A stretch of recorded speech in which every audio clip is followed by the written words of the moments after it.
नमस्कार, मैं ब्रह्मदत्त दुबे हूँ। आप सागर एक्सप्रेस न्यूज के साथ। इस वक्त हम मध्य प्रदेश के सागर जिले के शाहपुर में 2 कत्ल हुए हैं। यहाँ शराब माफियों ने इन कत्लों को अंजाम दिया है, लेकिन उसके पीछे पुलिस का बहुत बड़ा हाथ है।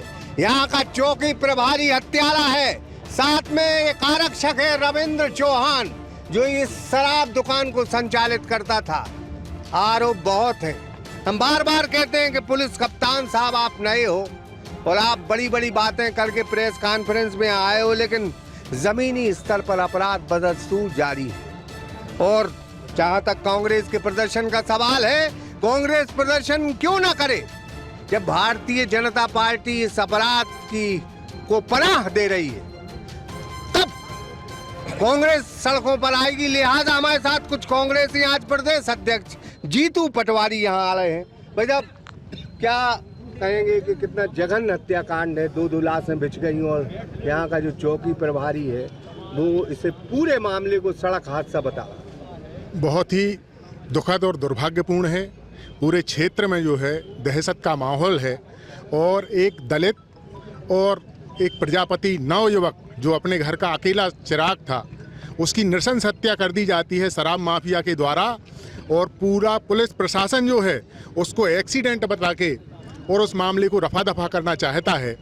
और आज पूरा क्षेत्र जो है इस बात में आक्रोशित है कि भारतीय जनता पार्टी की सरकार में जिस तरीके का ये माहौल है, जिस तरीके से शराब माफिया, जिस तरीके से पुलिस और भ्रष्ट प्रशासन लोगों को दमन कर रहा है, लोगों को दमन हो रहा है जिस तरीके से, वो बहुत ही दुर्भाग्यपूर्ण है और शर्मनाक है यहाँ के विधायक के लिए। यहाँ का जो विधायक 9 बार से लगातार विधायक है और वो यहाँ के घड़ियालू आंसू बहाता है, जिसके शागिर्दी में, जिसके संरक्षण में ये सारा का सारा फल फूल रहा है, वो निश्चित रूप से शर्मनाक है। उसे एक पल भी अपने पद पर रहने का अधिकार नहीं है। कमलेश भाई, आप जो है पूरे क्षेत्र घूमते हैं, कितना दुखद हादसा है, कितनी गुंडागर्दी, कितनी रंगदारी, पुलिस व्यवस्था तो बची नहीं। देखिए, रेहली विधानसभा क्षेत्र में लंबे समय से ऐसा माहौल है और ये जो शाहपुर की जो घटना है वास्तव में वो पुलिस के संरक्षण में ही हुई है, इसको अपन कह सकते हैं। पूरे हर एक जुबान पे इस बात का जिक्र है। यहाँ के जो चौकी प्रभारी हैं, ये सुनने में आया कि वो शराब माफियाओं के गले में हाथ डाल के यहाँ घुमा करते थे सार्वजनिक रूप से। हत्यारों के नाम है। हाँ, पंचनामा में हत्यारों के नाम आए हैं। हमारा कहना ये है कि पुलिस प्रशासन के जो लोग हैं, यहाँ के पदस्थ जो लोग हैं, उनके फ़ोन पे चेक किए जाए, उनकी कॉल डिटेल चेक की जाए 9 तारीख से लेकर 11 तारीख तक की। ये भी हमारी प्रशासन से मांग है। कहीं ना कहीं इनके कनेक्शन पुलिस के जो यहाँ के चौकी प्रभारी हैं उनसे भी निकलेंगे और पुलिस के लोगों से निकलेंगे। और जहाँ तक इस घटना पर, जैसा कि हमारे पटेरिया जी ने कहा, यहाँ के जो जनप्रतिनिधि हैं उन्होंने जो घड़ियाली आंसू बहाए हैं, यहाँ आके सांत्वना दी है, वो केवल और केवल घड़ियाली आंसू हैं। क्योंकि उनके ही संरक्षण में आप ये भी पता करें कि जितने भी आसपास की रेहली विधानसभा क्षेत्र की दुकानें हैं वो किन के पास हैं, वो ठेकेदार कौन हैं, वो कहीं ना कहीं भारतीय जनता पार्टी के लोग हैं, वो गोपाल भार्गव से जुड़े हुए लोग हैं और वही पूरे क्षेत्र में दहशतगर्दी और गुंडागर्दी कर रहे हैं। निस्संदेह ये घटना बहुत ही दुर्भाग्यपूर्ण है। नीरज को और सूरज को दोनों को न्याय मिलना चाहिए। हमारी मांग है प्रशासन के से कि उनके परिवार वालों को कम से कम 50-50 लाख रुपए की आर्थिक सहायता मिले। उनके परिवार में जो पढ़े लिखे लोग हों उनको कहीं शासकीय नौकरी मिले ताकि उनके परिवार का भरण पोषण हो सके। अब अभी देख के आए, छोटे छोटे बच्चे हैं नीरज के और इनके भी, सूरज के भी छोटे छोटे बच्चे। बहुत दुखद बात है। नीरज के 3 बेटे हैं और वो इकलौता बेटा था अपने पिता का। उनके घर की हालत जाके आप देखिए कितनी बुरी हालत है। और ऐसे में वास्तव में उन राजनेताओं को जो इनको संरक्षण देते हैं उनको शर्मानी चाहिए और इन शराब ठेकेदारों को भी शर्मानी चाहिए कि इतनी नृशंस हत्या उन्होंने और 2 हत्याएं कर दी। और मुझे लगता है एक बात और मैं भूल रहा था, यहाँ के जो पदस्थ डॉक्टर हैं उनकी भी लापरवाही कहीं ना कहीं समझ में आई है। डॉक्टर ने 6 घंटे तक उनको एक तो सामान्य बता के उनको सागर रेफर नहीं किया और पुलिस प्रशासन ने 6 घंटे बिठाल के रखा उसको, सूरज को, और 6 घंटे तक FIR दर्ज नहीं की। कहीं ना कहीं उनका कनेक्शन उनसे हो रहा था। डॉक्टर अस्पताल में मौजूद मिला नहीं और उसके बाद भी उन्होंने सामान्य चोटें बताई। और TI का भी एक बयान आया है, वो कह रहा है कि चोटें ही नहीं है, जबकि सूरज का पीठ से लेके और नीचे नितंब तक पूरा लाल और हरे नीले निशान थे। पूरी पब्लिक ने देखे। ये बड़ा ही दुर्भाग्यपूर्ण है। भाई साहब, किस तरह से कानून व्यवस्था देखते हैं सागर जिले में लगातार ये अब गिनती भूल गए कितने मर्डर हुए। देखिए, ये बात तो हम विपक्ष में होने के नाते कह रहे हैं, लेकिन इस बात को इस क्षेत्र के विधायक और पूर्व मंत्री गोपाल भार्गव जी ने स्वीकार किया है, जो आपके मीडिया के माध्यम से अखबारों में चैनल पर चला है कि यहाँ अवैध शराब का कारोबार होता है। ये जब सत्ता पक्ष के लोग स्वीकार कर रहे हैं तो बड़े आश्चर्य की बात है कि मुख्यमंत्री जी और शासन इस पर कार्रवाई करने से क्यों बच रहा है।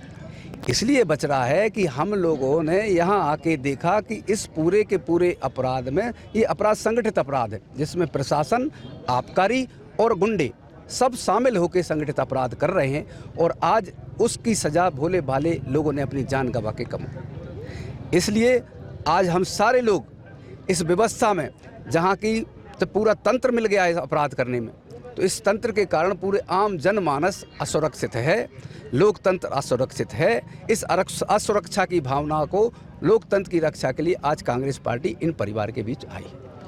क्या देखते हैं भाई साहब, किस तरह से कानून व्यवस्था पूरे जिले में? देखिए, कानून व्यवस्था तो ऐसा है कि सागर जिले सहित पूरे मध्य प्रदेश में कानून व्यवस्था का नंगा चल रहा है। सबसे बड़ी बात यह है कि अशोक उपाध्याय जो यहाँ के चौकी प्रभारी रहे हैं, उन पर पहले भी जांच चल चुकी है, उन पर दंड लगाया जा चुका है। पुलिस का मैनुअल कहता है, भारत का संविधान कहता है कि कोई अधिकारी कर्मचारी पुलिस का अगर एक जगह से निष्कासित होता है, दंडित होता है, तो उसको वहाँ पुनः 4 साल तक स्थापना नहीं मिलना चाहिए। किसकी कृपा से? वर्तमान के विधायक पंडित गोपाल भार्गव या मध्य प्रदेश के मुख्यमंत्री और गृह मंत्री शिवराज सिंह चौहान या मोहन यादव जी, जिनकी कृपा से उनको मिली हुई है।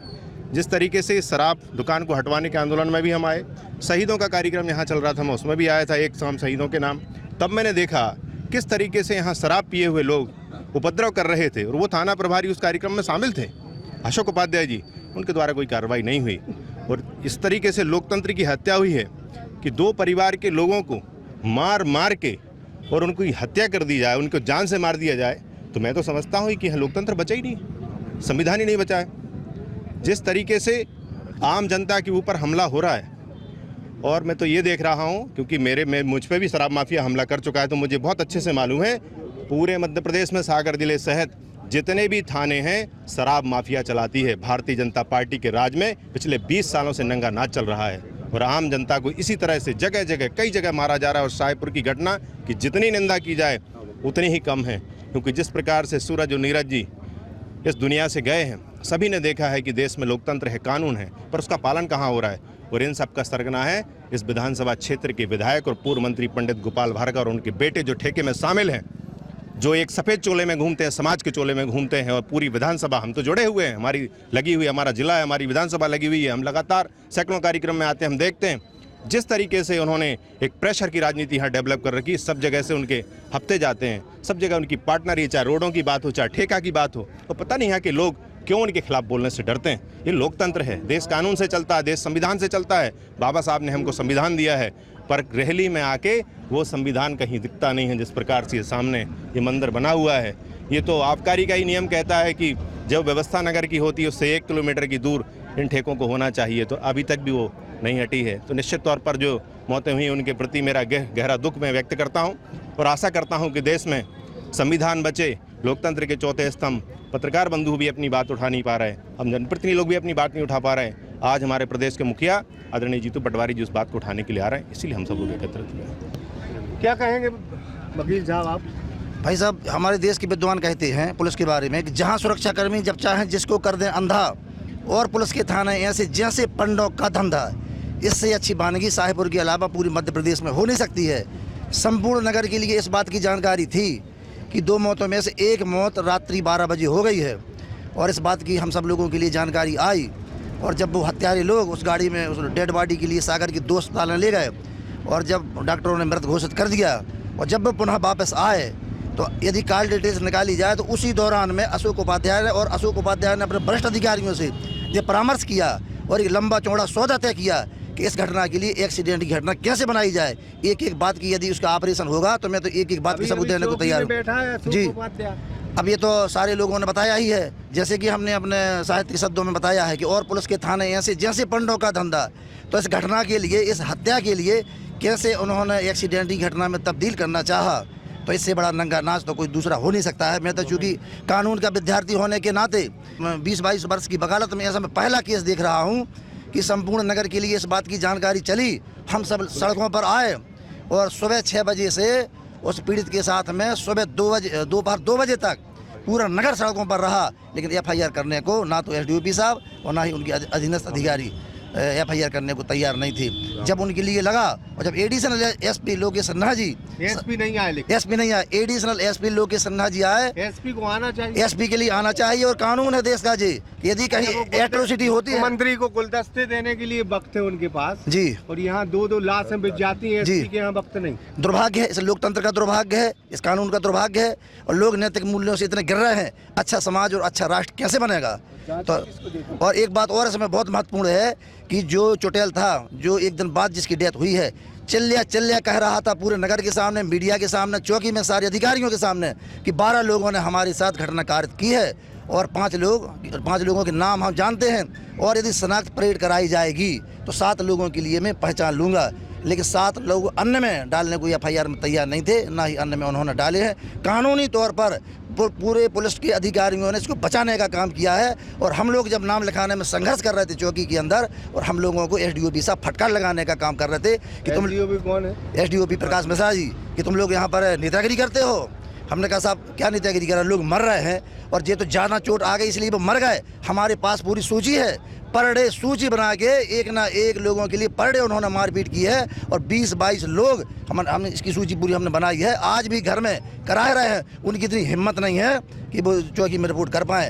एक बात और बहुत महत्वपूर्ण है, एक मनीष पटेल नाम का व्यक्ति है जिनके घर में ध्वंस, अरे उसने फ़ोन लगाया था और मैंने इसकी SP साहब की, SDOP साहब की, चौकी प्रभारी की पावती है, उसकी पावती है कि साहब जे गुंडे हमारे घर में मार रहे थे, ध्वंस देने के लिए आए, लिखित में पावतियाँ हैं, लेकिन इसके बावजूद भी उन्होंने कोई कार्रवाई नहीं की है। दूसरी बात एक और बहुत महत्वपूर्ण है, जिस अपराधी का जला बदल हो जाए उस अपराधी के हाथ में डाल करके और पुलिस के अधिकारी घूमे तो पब्लिक में क्या मैसेज जाएगा? तीसरी बात, महत्वपूर्ण बात यह है, इतना सात्र बदमाश जिसके आपराधिक प्रकरणों की पूरी श्रृंखला है, पूरा बहुत बड़ा जखीरा जिसने बनाया है पूरे क्षेत्र में शराब में, और किस अधिकारी के किस मतलब जो कलेक्टर का जो ऑर्डर पास हुआ था तो कमिश्नर ने जो क्वेश्चन किया है, कमिश्नर ने अपने मन से क्वेश्चन नहीं कर दिया है, उस पर भी बहुत प्रेशर के बाद में बड़े बड़े नेताओं के फोन जाने के बाद में उन्होंने जला बदल का आदेश निरस्त करा दिया है। ये प्रशासनिक भूल है। जनता को और मीडिया को इस बात पर भी विचार करना चाहिए कि जिनके लिए हम भगवान कहते हैं इस लोकतंत्र के, वो कैसे अपराधियों का संरक्षण देते हैं और हमारे लिए मरवाने का काम करते हैं। यह घटना जब हुई थी तब 3 बजे मेरे पास फ़ोन आया, हमारे एक साथी का वहाँ से लौट रहा था एक शादी से, तो चौकी प्रभारी ने उसको रोका और पूछा कि लाश है तो इसको पहचानने का प्रयास करें। तो सवाल ये उठता है कि 3 बजे चौकी प्रभारी जब वहाँ पहुँचे हैं तो किसका फ़ोन सर्वप्रथम चौकी प्रभारी के पास आया है? तो चौकी प्रभारी की कॉल डिटेल इसलिए जांच की जानी चाहिए क्योंकि चौकी प्रभारी इस पूरे अपराध में संलिप्त हैं और उनके ही द्वारा यह अपराध बनाया जाए। हाँ, इनको आरोपी बनाया जाए। इनको निलंबन से कुछ नहीं होना, अगर न्याय दिलाना है तो उनके निलंबन भी नहीं हुए, लाइन हाजिर हुए। हाँ, लाइन हाजिर हुए हैं तो इनका निलंबन से भी कुछ नहीं होगा। इनको सीधे तौर पर अपराधी बनाया जाए, उसके बाद ही कुछ होगा। और साथ ही साथ इस दुकान को बात चल रही है कि 1 किलोमीटर दूर कर दें या क्या कर दें, तो क्या शराब माफियाओं को फिर से एक्टिव करने की प्रक्रिया चल रही है? उनके गुंडों और गुर्गों को फिर से चाहिए शराब दुकान का लाइसेंस तत्काल रद्द करना चाहिए। अमानत राशि जब्त करके शराब दुकान को तत्काल लाइसेंस रद्द करके इन माफियाओं के हाथ से यह दुकान बिल्कुल जानी चाहिए, नहीं तो फिर ये पुनरावृत्ति करके घटना को दोहराने का प्रयास करेंगे। और हम सभी आज उस दिन की भी बात रही है तो परिवार जो था उसको एक्सीडेंटल बताने की कोशिश की गई। जब हम लोग पीड़ित परिवार के यहाँ पहुँचे तो पीड़ित परिवार ने कहा कि आप लोग साथ चलिए तो ही हम चल पाएंगे। जब हम लोग पहुँचते हैं वहाँ चौकी, कम से कम यहाँ 40-50 लोगों के पहुँचे जब लेकर चौकी, उस समय पीड़ित परिवार की महिलाएं रो बिलख रही थीं। चौकी प्रभारी अपना फ़ोन लगा के किन अधिकारियों से बात कर रहे थे और उनको कोई संवेदना नहीं थी, ना उनके अंदर कोई मानवता थी। जब उन्हें अंदाज़ हुआ कि यहाँ से भीड़ आ रही है, उसके बाद वो एक्टिव हुए और FIR की जो उनने कॉपी लिखने की कोशिश की। हम लोगों ने कहा तो कच्चे आवेदन पर एक लिख ली, और हम लोगों के कहने के बाद उसको हमने कहा आपके शीर्ष अधिकारी आएंगे तब आप उसको कंप्यूटराइज्ड करेंगे, पक्की FIR करेंगे। तो हमने कहा इसके लिए आप हमें एक सील साइन करके इसकी पावती दे दो। तो उन्होंने जब इनकार किया तो हम लोगों ने इस बात को समझ लिया कि चौकी प्रभारी पूरे अपराध में संलिप्त है। भाई जब रैली में देखते हैं, रैली विधानसभा के आप हुक्मरान भी रहे, सत्ता भी रहे, सब कुछ देखा है आप। जी जी, इस तरह के माहौल देखे, इस तरह की जो है कत्लेआम देखा है आपने कभी? मैंने तो साहब कभी नहीं देखा, मैंने सुना है और पढ़ा है। ये इस तरह की लोमहर्षक घटना जो कि अब तो आए दिन होने लगी। जो कानून व्यवस्था है वो सब कागजों में बची है, धरती पर फील्ड पर कहीं से कहीं कोई व्यवस्था बची नहीं है, सारी की सारी अव्यवस्था है। और इसमें तो रहली विधानसभा जो एक अलग ही चीज़ है। यहाँ पर जितने भी अपराधी हैं सत्ताधीशों के संरक्षण में पल रहे हैं, जितने भी शराब माफिया हैं, जितने भी शराब दुकानें हैं, सारे का सारों का कमीशन हमारे यहाँ क्षेत्रीय विधायक के यहाँ जाता है, उनके पुत्रों के यहाँ जाता है। हाई कोर्ट के निर्देश हैं कि बस्ती से 1 किलोमीटर दूर शराब दुकानें होना चाहिए। पूरी रहली विधानसभा में आप साहेबपुर है, गड़ाकोटा है, रहली है, धाना है, बीच में मिलेंगे आपको किराएदार, और जो दुकानदार होंगे वो भी भाजपा के लोग मिलेंगे आपको। इससे निश्चित है कि सारे के सारे घटनाक्रम में अप्रत्यक्ष रूप से भाजपा के सत्ताधीश सारे के सारे लोग दोषी हैं और इनको भी दोषी बनाना चाहिए, हमारी यही मांग है। तो फिलहाल हम शाहपुर में भाई साहब, ये जो घटना हुई है, सबसे पहले उन 2 युवकों को इन्होंने अपहरण किया था, इस बात को कहीं उल्लेख नहीं किया गया। उनको ये करीब 3-4 घंटे तक उनको पकड़ के ले गए और उनको जंगल में रखा और जंगल में उनको बहुत मारपीट की, और मारपीट के कारण नीरज की वहीं हत्या हो गई। इसके बाद ये लोग उसको बोलेरो में रख के सागर भी घूमते रहे लेके, वहाँ अस्पताल में उसको चेकअप कराते रहे। जब वहाँ वो मृत घोषित हो गया तो इन्होंने उसको फिर से वहाँ फेंका, सूरज को यहाँ साहेबपुर में फेंका। तो इस प्रकार से पुलिस चौकी प्रभारी को इस बात की घटना रात में हो गई थी, लेकिन उन्होंने घर में उनको नहीं बताया, उनको बेचारे परिजनों को सुबह मालूम चला। तो इस प्रकार से पूरी भूमिका में यहाँ का शासन प्रशासन और यहाँ के जो विधायक हैं, वो भी जब हम लोग यहाँ पर चक्का जाम किए हुए थे, यहाँ पर लगाए हुए थे, तो वो बोल रहे हैं कि हमारे पास कोई शक्तियाँ नहीं हैं, हमारे पास ना कोई डॉक्टर है और शराब माफिया से हम भी परेशान हैं। इस प्रकार की जो बात करना और कह रहे हम कुछ नहीं दे सकते। अगर वो चाहते तो 5-5 लाख रुपया विधायक निधि से दे सकते थे तुरंत उन मृतकों के लिए, लेकिन उन्होंने किसी प्रकार की कोई मदद नहीं की। उन्होंने जो प्रशासनिक व्यवस्था होती है उसी के आधार पर यहाँ आकर सबको बेवकूफ़ बनाकर और उस अनशन को तोड़वा दिया है। इस प्रकार की व्यवस्था है यहाँ, ना डॉक्टर है, यहाँ कोई है नहीं है भाई साहब, यहाँ अराजकता है, अराजकता है। सूरज को इतना ज़्यादा घायल होने के बाद भी भाई साहब उसकी MLC हुई, तो क्या जो लोग वहाँ पर थे, जो प्रशासन के अधिकारी थे, पुलिस विभाग था, उसको इतनी ज़्यादा चोटें आने के बाद भी उसको एडमिट नहीं कराया गया और शाम को उसकी रात में सोने के बाद मौत हो जाती है। तो इसके पीछे भी बहुत बड़ा कारण है और पुलिस व्यवस्था और शासन प्रशासन ने मिलके ये दोनों हत्याएं की हैं और इसमें हम लोग चाहते हैं कि कड़ी से कड़ी कार्रवाई हो और हमारे जो मृतक हैं उनके परिवारजनों को 50-50 लाख रुपए राशि, उनको सहायता राशि दी जाए, यही हम सबका निवेदन है। तो फिलहाल हम शाहपुर में, लेकिन बात सिर्फ इतनी, अराजकता पूरी तरह है। बड़ा अच्छा शेर है अल्लामा इकबाल साहब का, कभी कांग्रेस की यहाँ सत्ता होती थी लेकिन कांग्रेस ने इतने अत्त नहीं मूते, बुंदेलखंड में कहावत है, लेकिन भारतीय जनता पार्टी का अत्त बिल्कुल जारी है। अल्लामा इकबाल साहब का एक शेर है कि तुमसे पहले भी कोई शख्स यहाँ तख्त नसी था जिसे अपने खुदा होने का उतना ही यकीन था। आज विपक्ष में कांग्रेस बोलती है, किसान के मुद्दे उठाती है तो जिला बदल कर दिया जाता है। जुल्म ज़्यादा देर तक नहीं चल सकता, जिस दिन जनता निकलेगी सारी कुर्सी छोड़कर भाग जाएंगे। बहुत अच्छी लाइन फिर हमें याद आई कि जुल्म की कोई परवाज़ नहीं होती, नेकी से बदी की मुमताज़ नहीं होती, और जुल्म करने वाले लोगों समझ जाओ ईश्वर की लाठी की आवाज़ नहीं होती। Brahmadatt Dubey, Sagar express news, Shahpur. सागर का शानदार hotel royal palace, swimming pool, Kohinoor restaurant, diamond bar के साथ AC luxury room, banquet hall एवं कॉर्पोरेट जगत के लिए मीटिंग हॉल। तो अपने यादगार पलों को बनाएं और भी खूबसूरत होटल रॉयल पैलेस के साथ। हमारा पता है किला कोठी, राजघाट रोड, तिली, सागर, मध्य प्रदेश।